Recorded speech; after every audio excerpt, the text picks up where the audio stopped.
इस्लाम कोई रिलीजन नहीं है। इस्लाम जो है ऑर्गेनाइज क्राइम का एक गिरोह है। Islam is a gang of organise criminals. उनकी मानसिकता है अपराध करना, उनकी मानसिकता है लोगों को लूटना, उनकी मानसिकता है हत्या करना, उनकी मानसिकता है औरतों के बलात्कार करना, उनकी मानसिकता है दुनिया भर में औरतों की मंडी लगाना, आदमियों की मंडी लगाना। अस्सलाम वालेकुम दोस्तों, मैं हूं शारिफ खान। आज फिर आपके लिए ऐसी वीडियो लेकर के आया हूं जहां डासना वाले मंदिर के महंत यति नरसिंहानंद सरस्वती ने किसी एक विशेष समुदाय के लिए, किसी एक के लिए नहीं, आज की वीडियो में तो आप दोनों के लिए देखने वाले हैं, सनातन धर्म के लिए भी और मुस्लिम धर्म के लिए भी ऐसी ऐसी बातें बोली हैं उसने जो उसको नहीं बोलना चाहिए थी।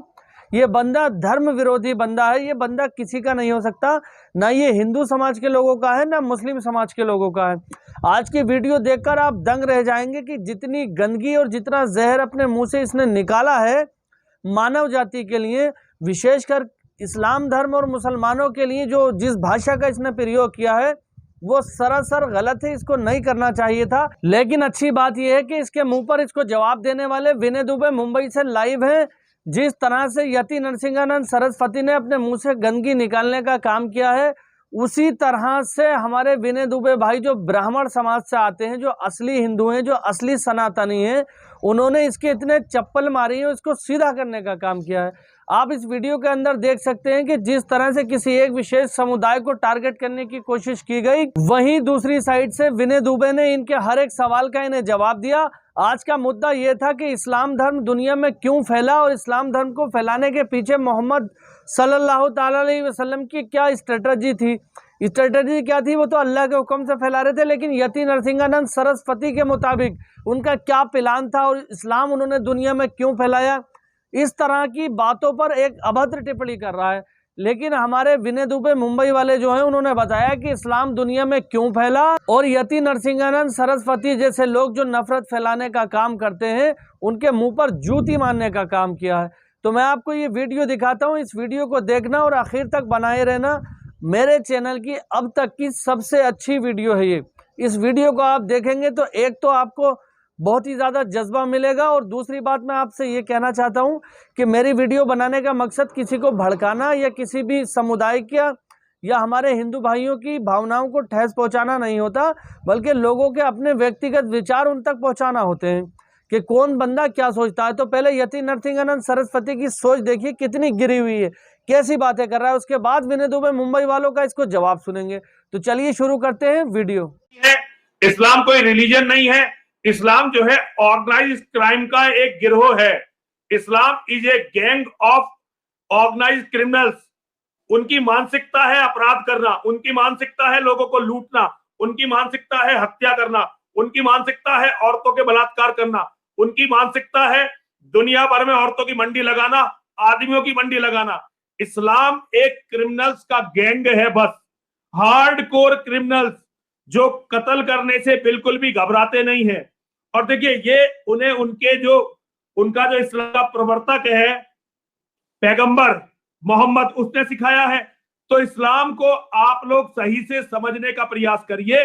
किसी भी मजहब, किसी भी पंथ, किसी भी रिलीजन की अवधारणा पर इस्लाम खरा नहीं उतर सकता। दुनिया में जो भी लोग ये कहते हैं कि हम अपने सिवा किसी को नहीं छोड़ेंगे, चलिए इसे तो मैं मान भी लेता हूं, नहीं छोड़ेंगे क्योंकि अच्छा नहीं है, खत्म कर दो। लेकिन वो तो कहते हैं कि हम उनके घरों को भी लूटेंगे, उनकी औरतों से बलात्कार भी करेंगे, उनकी औरतों को सेक्स स्लेव भी बनाएंगे और उनकी औरतों का व्यापार भी करेंगे। तो मैं इसे ना धर्म मानता हूं, ना ही मैं इसे मजहब मानता हूं, ना ही मैं इसे रिलीजन मानता हूं। मैं तो इसे ऑर्गेनाइज क्राइम का एक गैंग मानता हूं जो अपने हितों के लिए पूरी दुनिया को युद्ध की आग में झोंक रहा है। टेररिज्म जो है जिहाद के मुकाबले बहुत छोटी चीज है। टेररिज्म जो है किसी एक स्थानीय या एक ग्रुप के किसी मुद्दे को लेकर जब कुछ लोग शस्त्र उठाते हैं तो इसे टेररिज्म बोलते हैं। लेकिन मुसलमान जो करता है उसे टेररिज्म नहीं बोलते, वो है जिहाद। वो है जिहाद। जिहाद और आतंकवाद के अंतर को जब आप नहीं समझ पाएंगे तो फिर आप नहीं समझ पाएंगे कि दुनिया में पिछले 1400 साल में हुआ क्या है।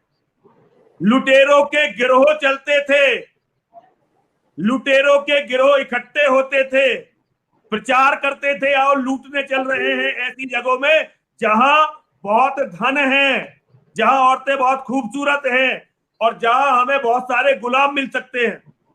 मोहम्मद ये कहकर गया है कि जब तक आखिरी काफिर रहेगा जिहाद चलता रहेगा। अच्छा, काफिर सारे मर गए तो उसके बारे में मोहम्मद बताकर गया है कि इस्लाम के 73 फिरके होंगे, जिनमें 72 जहन्नमी होंगे, केवल एक जन्नती होगा। इसका मतलब फिर सारे मुसलमान आपस में लड़ेंगे, एक दूसरे को मुनाफिक मतलब फेक मुस्लिम घोषित करके। ये जंग जब तक रुकेगी नहीं जब तक इस्लाम धरती पर है। स्वामी समझ जी, लो, आप लोग खुश रहेंगे। एक व्यक्ति नरसिंहानंद सरस्वती, मैंने 23 साल केवल इस्लाम को समझने के लिए लगाए हैं, केवल 23 साल। मैंने कुछ नहीं किया, अपने जीवन में कुछ भी नहीं किया, एक पैसा नहीं कमाया, एक किसी संबंध को निभाया नहीं, कहीं कोई ध्यान नहीं दिया, केवल इस्लाम को पढ़ता रहा। और आज मैं दुनिया को यह बताना चाहता हूं कि या तो इस गंदगी से लड़ो वरना तुम्हारा सब कुछ खत्म होगा। लेकिन मेरी बात कोई सुने या ना सुने, लेकिन समय मेरी बात सुन रहा है। ये मैं आज हिंदुओं की लड़ाई नहीं लड़ रहा हूं, मुझे हिंदुओं में कोई इंटरेस्ट नहीं है। इस मरी हुई कौम में जो 1400 साल से अपनी बहन बेटियों की इज्जत लुटवा रही है 1400 साल से अपनी बहन बेटियों की मंडी देख रही है, 1400 साल से अपने मंदिर तोड़वा रही है, ये कौम जो 1400 साल से अपने बेटों का कत्ल करवा रही है, फिर भी लड़ने के लिए खड़ी नहीं हो रही। इस कौम में नरसिंहानंद का क्या इंटरेस्ट हो सकता है? लेकिन नरसिंहानंद जी, मैं पूरी दुनिया से कहना चाहता हूं, जो इस्लाम से नहीं लड़ेगा, जो इस्लाम के सामने दयनीय समर्पण करेगा, वो विनाश का कारक बनेगा। चाहे वो हिंदू हो, चाहे वो सिख हो, चाहे ईसाई हो, चाहे पारसी हो, चाहे यहूदी हो, चाहे बौद्ध हो, चाहे जैन हो, चाहे आदिवासी हो। तो देखा आपने किस तरह से जहर उगल रहा है मुसलमानों के लिए। अब मैं आपको विनय दुबे मुंबई की वो वीडियो दिखाता हूं जिन्होंने इसके मुंह पर चप्पल मारने का काम किया है और इसके हर सवाल का जवाब दिया है बिल्कुल सही। तो ये विनय भाई की वीडियो देखिए और उसके बाद आप और हम डिस्कस करेंगे। किसी भी धर्म को बढ़ने के लिए उसमें सबसे बड़ा हाथ उनके धर्म गुरुओं का होता है। इस्लाम में अगर आप देखें तो ऐसे बहुत सारे मौलवी साहब हैं, मौलाना साहब हैं, धर्म गुरु हैं जो जगह जगह पर सभाएं लेते हैं, उसमें अपने दीन की शिक्षा देते हैं कि किस तरह से इस्लाम को बढ़ाया जा सकता है, इस्लाम के नियम क्या हैं, हमें क्या मानना चाहिए, कैसे हमें रहना चाहिए और किस तरह से इस्लाम को लेकर पूरे देश में एक मैसेज देना चाहिए। इस्लाम एक लौता ऐसा विश्व का धर्म है या फिर एक व्यवस्था है जो बड़ी तेज़ी के साथ फैल रहा है। सबसे बड़ा कारण क्या है कि इस्लाम में जो इस्लाम मानने वाले लोग हैं यानी कि मुसलमान हैं वो तो इसे बढ़ा ही रहे हैं, लेकिन ख़ास तौर पर गैर मुस्लिम जो हैं वो इसे बहुत तेज़ी के साथ अपने देशों में, अपने राज्यों में बढ़ाते हैं। मामला ये होता है कि जब अगर सनातन की बात की जाए, भारत की बात की जाए, तो इस देश में बहुत सारे ऐसे सनातनी साधु संतों को इस्लाम ने भाड़े पर काम करने के लिए रखा है। जी हाँ, मैं ये इसलिए कह रहा हूँ क्योंकि वो पहने तो भगवा वस्त्र हैं, माथे पे टीका चंदन लगाकर वो एक अपने आप को सन्यासी दिखाते हैं, साधु संत दिखाते हैं, लेकिन कहीं ना कहीं हर दिन प्रत्येक समय वो केवल इस्लाम और मुसलमानों का प्रचार करते हुए दिखते हैं। जब भी इस तरह की कोई सभा होती है, अगर आप ताज़ा मामला देखें तो 5 फरवरी 2023 को जंतर मंतर पर एक सनातनियों का धर्म संसद आयोजित किया गया। उस पूरे धर्म संसद की अगर आप वीडियो उठाएंगे तो हर वक्ता जो कि साधु के गणवेश में था, साधु संत वाला जैसा हुलिया बनाया था, कितने तो उसमें महामंडलेश्वर थे, उनका पूरा अगर स्पीच उठा के देखेंगे तो केवल इस्लाम और मुसलमान के आसपास फिरता हुआ नज़र आया।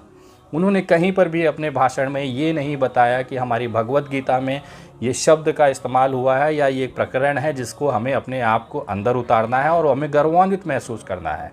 उन्होंने ये नहीं कहा कि इस पर प्रभु श्री राम जो थे मर्यादा पुरुषोत्तम थे, किस वजह से थे, किस चीज़ों से थे, अगर हम उसको अपने जीवन में उतारते हैं तो हम भी एक बेहतरीन इंसान बन सकते हैं। क्योंकि प्रभु श्री राम का जो जीवन परिचय है वो बहुत ही मर्यादा पुरुषोत्तम वाला है।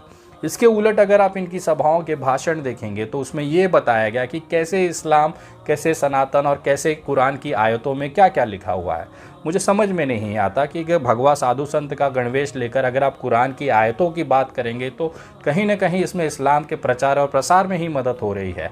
उन लोगों के अंदर भी जो सनातनी भाई हैं, हिंदू भाई हैं, उनको भी ये सोचने पे मजबूर होना पड़ेगा वो क्या करेंगे। जब आपकी बात सुनेंगे, एक साधु संत के मुंह से ये चीज़ निकली है कि कुरान की ये आयतों में ऐसी ऐसी चीज़ें लिखी गई है, तो वो गूगल पे जाएगा, कुरान को हिंदी में ओपन करेगा, इंग्लिश में ओपन करेगा और उसे पढ़ने की कोशिश करेगा।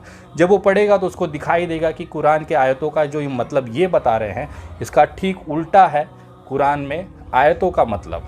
कारण ये है कि ये अपने हिसाब से हिंदुओं को और सनातनियों को भड़काने के हिसाब से आयतों का मतलब निकाल देते हैं। उसी का के ठीक उल्टी तरीके से अगर आप सही में वास्तविकता की कुरान के आयतों का और उसका सही मतलब निकालेंगे तो आपको पता चलेगा कि कुरान जो है एक शांति फैलाने वाला, मानवता और इंसानियत को बनाए रखने वाला एक ऐसा ग्रंथ है, एक ऐसी किताब है जिसका एक अच्छा जीवन परिचय उसमें बताया गया है। कुरान ही वो किताब है जिसमें ये बताई गई है कि मजदूर की मजदूरी उसके पसीना सूखने से पहले दे देना चाहिए।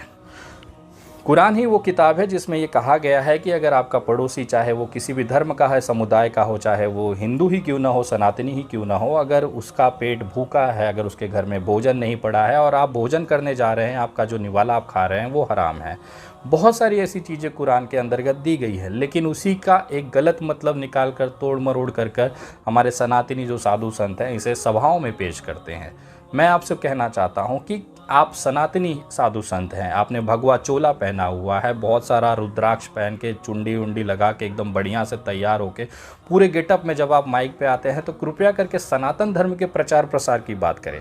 आप मुसलमानों को काट कर इस देश में जो एक तबका है उसे ये प्रभावित करते हैं कि ऐसी क्या बात है, हमारे साधु संत मुसलमानों से क्यों परेशान है। और जब वास्तविकता वो देखते हैं, ज़मीनी स्तर पर जब भाईचारा देखते हैं तो उन्हें ये लगता है कि ये जो साधु संत कोई साधु संत नहीं है, एक नकली गणवेश में बैठा हुआ भारतीय जनता पार्टी का टट्टा है जो केवल अपने मुंह से एक विचारधारा के साथ निकलते हुए मुंह से गंध फैला रहा है जिसकी कोई वास्तविकता हकीकत नहीं है। शायद यही कारण है कि भारतीय जनता पार्टी खुद ऐसे लोगों को अपनी पार्टी में नहीं रखना चाहती। अगर उसका लाइव उदाहरण आप देखें पिछले 1 सालों के अंदर तो आपको दिखाई देगा नुपुर शर्मा का केस। नुपुर शर्मा भारतीय जनता पार्टी की प्रवक्ता थी, एक गलत बयान की वजह से 1 मिनट नहीं लगा भारतीय जनता पार्टी को उनके पिछवाड़े लात मार के उनको पार्टी से बाहर किया। आज नुपुर शर्मा डर डर के ज़िंदगी जी रही है और जिस पार्टी के लिए उन्होंने ये सारा चीज़ रचा था, पार्टी ने भी उनको थूक कर गटर के पानी में बहा दिया। दूसरा उदाहरण अगर आप देखना चाहें तो तेलंगाना का टी राजा को देख लीजिए।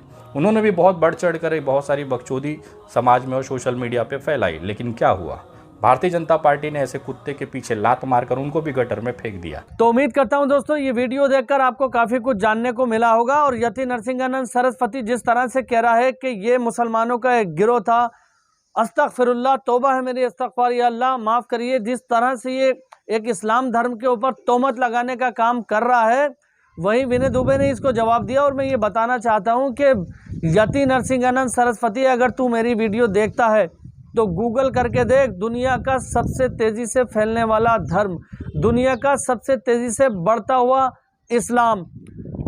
खाली गूगल पे बस इतना लिख देना तू कि fastest growing religion in the world, तो खुद ही गूगल बता देगा। गूगल को रन किया जाता है यूएस अमेरिका से, वहाँ से आपको पता चल जाएगा कि अमेरिका में भी इस बात की शोहरत है कि इस्लाम दुनिया का सबसे तेजी से फैलने वाला मज़हब है और अमन और सुकून का मज़हब है। तो आपकी क्या राय है इस वीडियो में, जो कुछ भी मैंने इसके अंदर दिखाया उससे आपको क्या सीखने को मिला? अच्छी बात यह है कि एक तरफ जो लोग इस्लाम धर्म को बुरा भला कहकर अपनी राजनीतिक रोटियां सेकने की कोशिश करते हैं, वहीं हमारे कुछ ऐसे सनातन धर्म में हमारे कुछ ऐसे भाई हैं जो उनको जवाब देने का काम करते हैं, उनका जितना षड्यंत्र साजिश होती है उसको फेल करने का काम करते हैं। आज की वीडियो में विनय भाई ने इसकी हर एक बात का जवाब दिया। उन्होंने बताया कि इस्लाम दुनिया में क्यों फैल रहा है, आपने ध्यान से सुना भी होगा। तो जाते जाते अपनी राय कमेंट में ज़रूर बताना। मैं आप सब लोगों की कमेंट पढ़ता हूं और हर एक की विचारधारा को, हर एक के माइंड को ये मैं रीड करने की कोशिश करता हूं कि कौन सा व्यक्ति किस विचारधारा का है। तो हमारा काम समाज के अंदर मोहब्बत फैलाना है, ना कि नफरत बांटना। मैं सिर्फ एक व्यक्तिगत तौर पर लोगों के विचारों को आप तक पहुँचाता हूँ।